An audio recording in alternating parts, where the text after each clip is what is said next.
There is no other group in this nation that spent over 200 years as slaves. No one can tout ancestors that were born, lived, and died as slaves. And at that time, economically, we built the nation. I'm going to come to this point in a moment. We built the nation. And what we did was we created cotton is king with no overhead. There was no workman's comp, there was no salary, there was no insurance, there was no homestead. And we made the transatlantic slave trade, and I will spare you my historical journey. But what I want to say, we created the commodities exchange here in Chicago, and we built the Wall Street banks because the economic engine was cotton. The richest part of the country was not New York.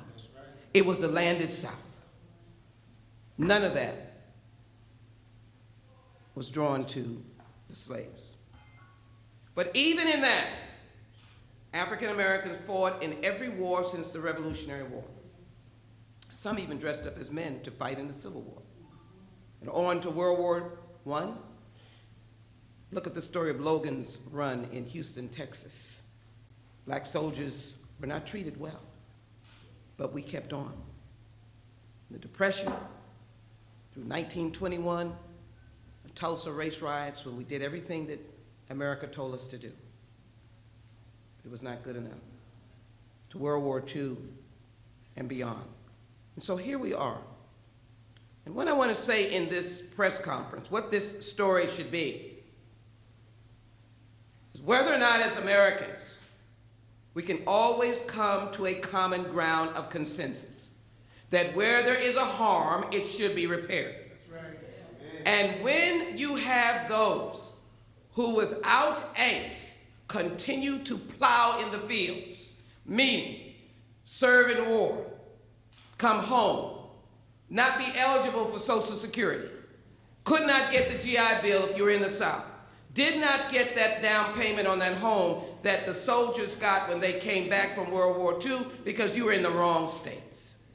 Could not get Social Security because those who worked in the fields and those who worked in homes, domestics, were not eligible for Social Security. Where there is a harm, you repair, except methodically. Methodically, African Americans continue to plow the fields. From Vietnam, from Korea, from Iraq, from Afghanistan. Never once raising from the Black Power movement. Never once. Only asking what Barbara Jordan responded to someone and said, "What do you people want?" And she responded by saying, "The promise of America."